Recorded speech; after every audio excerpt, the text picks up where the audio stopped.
All right, so the next question, in what specific ways does this belief act as a resource to you? Again, an ecology question. Making sure that you're not going to attempt to change a belief that actually is in service of the person, that actually has a positive function. That question makes sense to everyone? Yeah, and sometimes the person says, real quickly, there's no problem, there's no resource there. It doesn't serve me at all.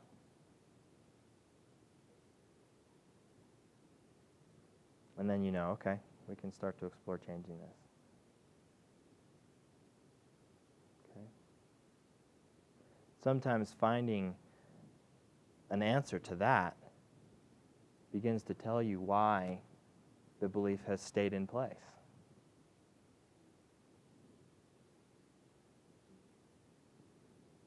Does that make sense to you as well? Gets its secondary gain. Mm-hmm. It's like if I were to change this belief, that could mean, something really not so good for me. Like it might put me into a vulnerable situation, or it might have an effect on another belief. Right? So one belief's holding another belief in place. So you're really trying to uncover this information so that when you go to change the belief, you have the best possible opportunity to have it change. I mean, over the years of working with NLP and teaching in front of a lot of people and having a lot of people say at different times, I've been working on this for a long time. I've been working on this belief to change this for a long time. For years. And I haven't been able to change it. And so then you can start believing, I can't change. Or NLP doesn't work. Or, many other things are possible to begin to form beliefs if you've been working on the same thing. My contention is probably that you just haven't found the key to unlock the belief that's holding the other beliefs in place. Yeah? Because as I tried to emphasize yesterday, the elicitation process is the most important part. Changing beliefs is a lot easier once all the information is there. And the person can really see the landscape of how the belief is held and what other beliefs are holding it and so on. Because then you begin to get to, the source. What? It's a little bit tautological, isn't it? It's holding something strong in place. And what's going to allow you to let go of it? What's going to allow you to let go of it? Exactly. And you've worked with that some, right? You work with the positive intention, like in reframing. Once you get the positive intention, then you can start exploring how to make sure that you maintain the positive intention. Because often it's about safety and security, isn't it? Often you find that we hold things in ways in order to protect ourselves, which is a very fundamental human trait. Right? So we don't do certain behaviors, we don't think certain things, we don't say certain things in order to protect ourselves. Because we form beliefs about what it might mean to be vulnerable in a situation, or to have somebody tell us that we're wrong, or have somebody differ in opinion. And yet we all know that those things are going to happen. Right? There's no way to go through life without those things happening, without somebody questioning us or having a different opinion. So sometimes there's some fundamental beliefs that don't allow us to step fully into ourselves and to go, it's okay that people differ in their opinions. It's okay that people question what I'm doing, don't think what I'm doing is valuable, And I just hope that there are some that do, right? Hope there are some that out there that do see who I am and do appreciate that. And have to live with that hope, I guess. Okay, so those are some questions that you can begin to use and really pay attention to the responses that come back and see how useful these are and see if you can begin to make some adaptations to them. See where they lead you, where these questions lead you.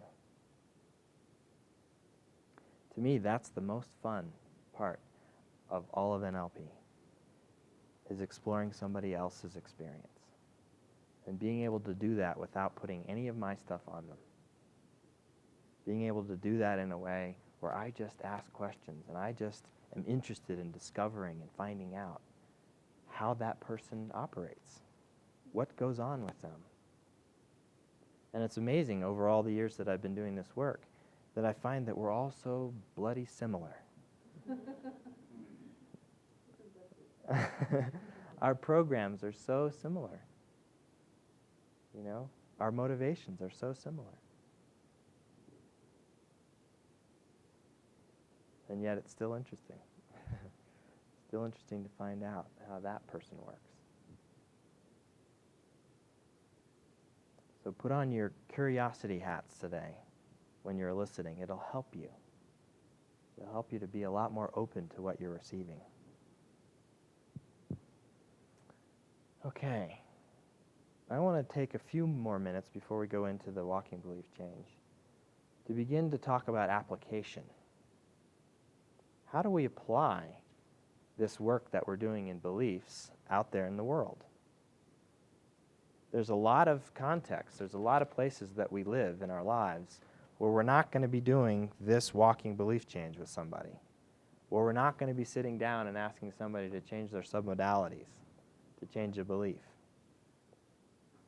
where we're not going to have time to sit down and do a re-imprinting, either because the person's not interested, right? Or there just isn't time to do it. So how do we apply this work that we're doing to all the areas that you're working in out there? I mean, there's some real obvious ones. You can use this in therapy. You can use this in coaching. Now, you may have to adapt it a little bit if you're a phone coach. If you're working with people on the phone, you can't actually stand there with them and guide them through a process. You have to learn how to adapt some of these things to doing them conversationally.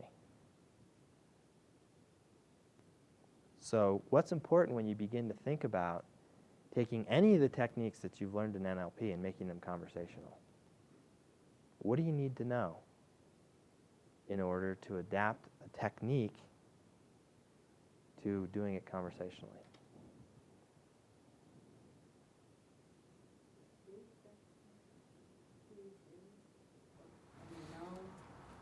The state?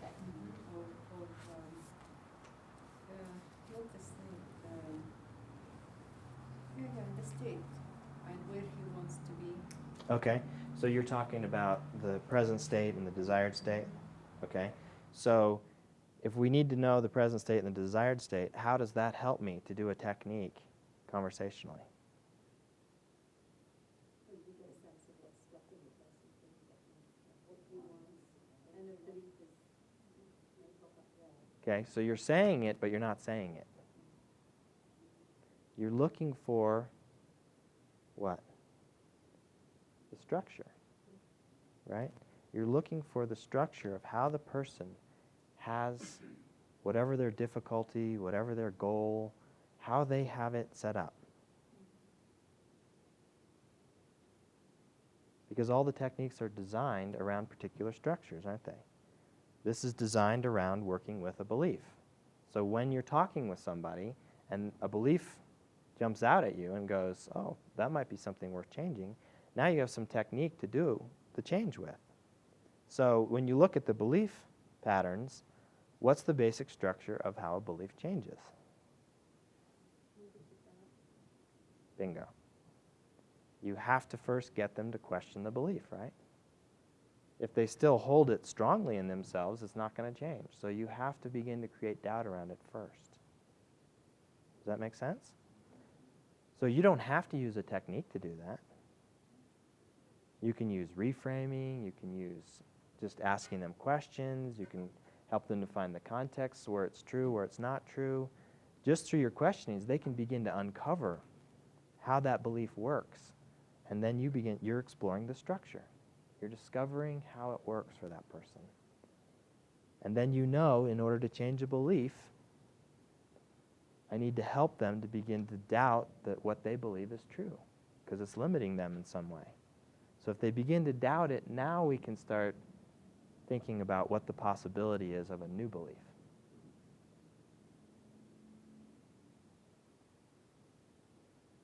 So in each of these techniques, that structure is there. And if you look out into the world, or you look at yourselves, and you look at all the beliefs that you've changed without even knowing it, you can imagine that that's what happened. You believed something, and then something happened in your world. You read something, somebody told you something, you had an experience of something, and you started to doubt that what you believed was true, which opened the doors for a new belief to emerge. Can you do a demonstration? Because I think this is very important for us. A demonstration of a conversational one? How to doubt it, because I know I have lots of women who doesn't like to do this belief change or this core method. Or The score or the belief change. yeah, and even logical level sometimes I always do it with them, talking with them. So how do you? I'm hoping to do a demonstration of a conversational belief change at the end of the day today. Okay. So that's where we're headed if we can, get there. That's the goal. So yeah, but I wanted to make sure that we talked about that a little bit because, in a business context, in a business meeting, are there beliefs that are being expressed? Absolutely. Absolutely. What are the contexts? In sports performance or stage performance or musicians, are there beliefs that hold them back from achieving higher levels of performance? You bet. I work a lot with trainers, and there's A whole bundle of beliefs in there, about power and relation and Trainers, people who teach things. yes. Okay. So And trainers, teachers. So one of the best ways I found of shifting beliefs is to provide the capability shift, to provide an opportunity for a capability shift, so they've got that evidence in the body. Okay. So to sort of take the belief out of identity or... Well, the belief that I can't draw, for example. Oh, I can't draw. And through accelerated learning, teach them to draw in half an hour or something. Okay, so changing the belief by demonstration, by having them have a direct experience of learning something that they didn't think that they could learn before. Great, great. So that's a performance-oriented Kids, change. little kids, they come to you and say, "Oh, I can't do something, I can't do math, I can't Math, spell, I can't... yes. I can't run, I can't swim, Exactly. simple things. Exactly. And those beliefs can change just by, as Anne was saying, by actually doing it. Having enough practice until the person can do it. Or teaching the spelling strategy, right? Or teaching techniques for how to think mathematically, right? So those are ways to affect something at the capability level, just by doing behavior so that the person develops the capability, and then the belief changes. So that happens a lot in the world, doesn't it? My ex-wife used to be terrified of the ocean, and so she became a lifeguard in Florida on the beach. And she had to go in the water, and she learned to get over it, learned to get over her fear, and whatever beliefs were holding that in place. So she began to learn about the ocean and how it works, and that she could be in it and be capable. And so then beliefs changed. So yeah, that's definitely a way to do it. Obviously in NLP, what we're trying to teach is something more cognitive. rather than actually having to go out there and work with somebody over time to get them to develop a capability. It's like, let's first be open to the possibility that you could learn it. Now you can go into it with a whole different attitude. Yeah, the framing is really important. Very important. Otherwise, they won't be interested. Yeah. So, applications. Understanding the structure, right? You can do any of these techniques conversationally. Any of the NLP processes. Change personal history, new behavior generator. Even the phobia trauma process.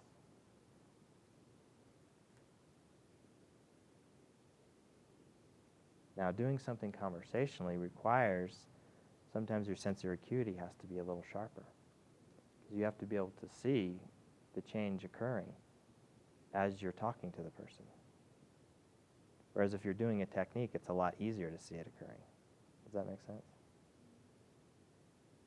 The technique sometimes gives the ability to see them doing something. You know, as Georgie was walking through it, you could see her full physiology shifting in it. So when you're just sitting down chatting with somebody, trying to help them change a belief, sometimes it's just a matter of helping them to have just an inkling of doubt first. You might not be changing the entire belief in one sitting. You might just introduce a little bit of doubt. And then the next time you see them, you might ask them, so how are you experiencing that thought that you had before? And they say, well, I'm not quite sure about that anymore. Or it's shifted. Sometimes just creating a little doubt can move the process forward.